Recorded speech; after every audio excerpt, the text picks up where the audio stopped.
le Rufisquois ñëpp jàpp ni site internet boobu liggéey bu mucc ayib lay liggéey ci mim réew. ma ne ko may ma xalaat bu ma xalaatee ba ma gis ni bëgg naa lu may def parce que man balaa may dugg si dara day fekk ma bëgg ko ba pare boobu def ko day yomb. te incha allahu rabi day continuer dina am ñeneen ak ñeneen ñuy woowee fii Adja ak Allah ji du may xew incha allah. wax leen ci dina wax leen ci dina leen ci wax doyul wax leen ci dina leen ci wax doyul wax leen ci dina.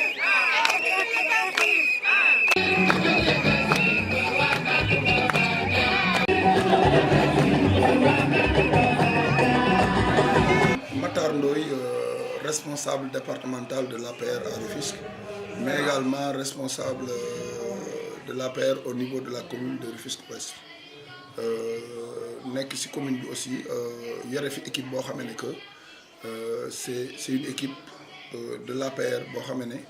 ñoom gëmuñu lu dul président Macky Sall liggéeyaluñu lu dul président Macky Sall. ñu ñëwoon fii tey ci Socabek am fi benn RPI bu notre sœur Fatou Kiné Faye doon organisé ma ñëw fi également représenter le ministre Ismaïla Madior Fall di wax ne campagne bi depuis pratiquement une semaine ñu ngi ci au niveau de la commune di sillonner les maisons di sillonner les quartiers di tenir ay réunions sectorielles au niveau des quartiers organiser nañ démb un meeting à Léona avec les pêcheurs, les femmes transformatrices et vraiment les acteurs de la pêche. Donc ça fait une semaine ñu dugg ci terrain bi di wax ak nit ñi conscientiser leen wax ak ñi nga xam ne que dañoo bokk ci parti bi ñaax leen réveiller leen mais également wax ak ñi nga xam ne que dañoo amoon lu leen metti toog ñu yëkkati leen wax ak ñi nga xam ne que peut-être politique sax intéressé wu leen. mais ñu waxtaan ak ñoom ci li nga xam ne réalisation yi nga xam ne président def na ko ci réew mi te mu jar ñu jox ko deuxième mandat waxtaan aussi ak ñi nga xam ne bu ñu leen bàyyi woon duñu voter le président Macky Sall ñooñu aussi ñu déglu leen ñu wax ñu li tax ñu amee position bu contre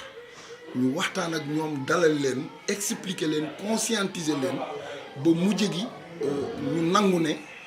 li ñu wax. mën nañ ci teg baaraam parce que président Macky Sall quoi qu'on puisse dire bu ñu ko juger ci bilan élection yi à midi day féete boor parce que bi mu ñëwee Sénégal ba léegi d'ailleurs bi muy jël réew mi lan lañ waxoon dañ ne woon année blanche lañ jëm mu fexe ba sauver année bi muy jël réew mi dañ ne woon salaire yi kenn du ko mën a fay mu fexe ba fay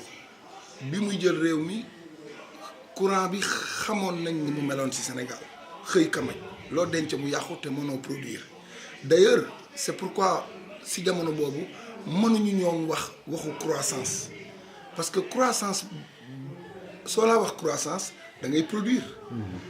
soo laa produire da ngay am énergie alors moom comprendre na loolu bi mu ñëwee problème courant bi mu teel ko régler créer ay centrales boo xoolee ngi fii Malicounda ngi fi ak yeneen centrales yi nga xam ne que solaire la sax mu di ko créer parce que pour moom mënul comprendre réew mu bëgg a développer réew mu bëgg a émerger di am problème électricité bu am problème énergie léegi tey électricité bi féete na boor ba nga xam ne que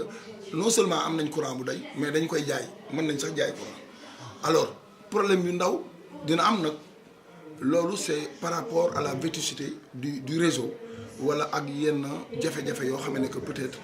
c'est normal mais ñàkkum courant moom ak ñàkk énergie Sénégal féete na boor bi mu ñëwee tamit gis nañ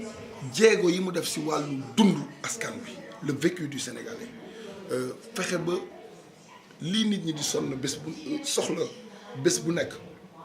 muy ceeb muy diwlin muy saabu muy meew muy suukar muy essence muy pétrole muy gaz lépp loo xam ne que Sénégalais bi da koy soxla saa yu yeewoo fexe na ba loolu mu yombalal leen dugg ba dem ba yegg ci wàññi location bi ne Sénégalais yi dañoo sonn ci location bu cher malheureusement population yi suivre ñu jàppale wuñu ko beneen bi mooy jéego yi mu def ci wàllu santé bi ci jëm ci couverture maladie universelle gratuité de certains soins xam ne Sénégal dafa dëkku yërmande la mu créer un pays solidaire boo xam ne que dañu war a gëm ne ñun dañu war a jàppalante soppante bëggante yërmande dawal yërmande si wàll boo mën a jël si wàllu infrastructure si wàllu jàng mi université yi muy créer si wàllu justice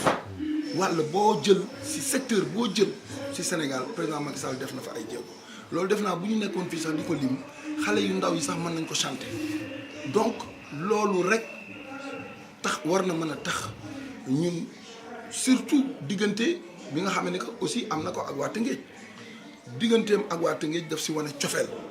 cofeel bi mu si gën a wane mooy nañ jël exemple xataay bi Dakar xatoon président yi fi jaar yëpp wax nañ ci ay décongestion déconcentration délocalisation lu nekk wax nañ ko mais fi la ñu bàyyi embouteillage yi fi la ñu bàyyi jafe-jafe yi mais moom bi mu ñëwee pour apporter une solution à ça dafa créer benn dëkk bu bees ñu ne ko fan nga jëm mu ne Tëngéej dem créer Diamniadio dëkk bu bees créer fa ay infrastructure d'accueil SICAD mu ngi noonu créer fa ay hôtel créer fa ay stade créer fa ay université créer fa ay zone industrielle créer fa logements sociaux créer fa lépp loo xam ne que doomu aadama soxla na ko pour dund président Macky Sall créer na ko ak Diamniadio 12 ministères jóge na Dakaaru war a jëm Diamniadio actuellement 3 ministères a ngi fa le ministère de l'élevage le ministère de la pêche et le ministère de l'agriculture te 12 ministères yooyu Sénégal daf si daan fay 9 milliards de location par an léegi tey loolu économie la war a dugaat si gafaga réew mi muy beneen bi mooy xam na ne dafa war a créer un état de droit dëkk bi il faut mu tegu si yoon il faut mu tegu am justice ñu ne ko kan nga si yaakaar mu ne Tëngéej laa jëm kan ngay seeti mu ne Ismaïla Madior Fall moom laa wóolu pour dénk ko justice bu Sénégal beneen bi mooy assemblée nationale commission des lois ñëpp xam nañ ne commission bu am solo la parce que fa la ñuy voter loi yi fa lañ koy seete te loolu dafa laaj xarañ mu ne il faut ñu am ku ñu ko dénk kan nga koy jox mu ne Tëngéej laa jëm kan nga koy jox mu ne Seydou Diouf mu nekk doomu Tëngéej mu nekk encore beneen cofeel bu mu wanewaat digganteem ak waa Tëngéej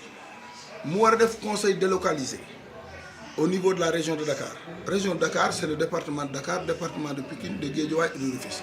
ñu ne ko fan ngay fanaan mu ne Tëngéej laay fanaanoo ak ñun ñetti fan waxtaan ak ñun seet suñu ay problème ut si ay saafara la bi mu ñëwee Promoville ñu ngi ko dalal fële si maire Rufisque Nord tali boobu jëm yu su mbargaan ñun ñëpp waa Tëngéej képp ku fi dëkk xam nga ne tali boobu loraange yu bari jural na ko askan bi yàq na suñu matériel suñu malade yi des nañ fa Abdou Diouf fa la bàyyi tali bi Senghor fa la ko bàyyi Abdoulaye Wade fa la ko bàyyi président Macky Sall bi mu ñëwee ñetti fan yi mu fanaan ak ñun 6 mois la def après tali boobu ñu defar ko c'est la route la plus opérationnelle actuellement et la route la plus éclairée du département de Rufisque donc kooku ñun waa Tëngéej en tout cas mérité na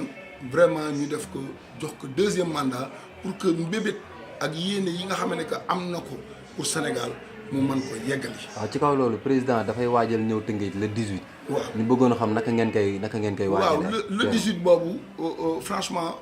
ñu ngi siy liggéey di si waxtaan ak militants yi ak responsables yi d'ailleurs fépp foo xam ne tey tenir nañ fa réunion dinañ wax si élection yi parce que un homme politique ñaari bés la am bésu élection ak bésu mobilisation donc bésu élection bi moom mooy le 24 février fu ñu dem moom la ñuy privilégié nañ si waxtaan ak njaboot yi waxtaan si population yi. Mais également, jour le 18 boobu cette mobilisation qu'on doit réserver à notre candidat ñu ngi koy préparer vraiment avec beaucoup de sérénité di si waxtaan guddi ak bëccëg on a mis en place une équipe chargée de la préparation de l'accueil donc dinañ ko def avec le ministre Ismaïla Madior Fall en tout cas en ce qui nous concerne au niveau de la ville de Rufisque on va préparer cet accueil en collaboration avec le ministre des Sceaux Ismaïla Madior Fall et je pense que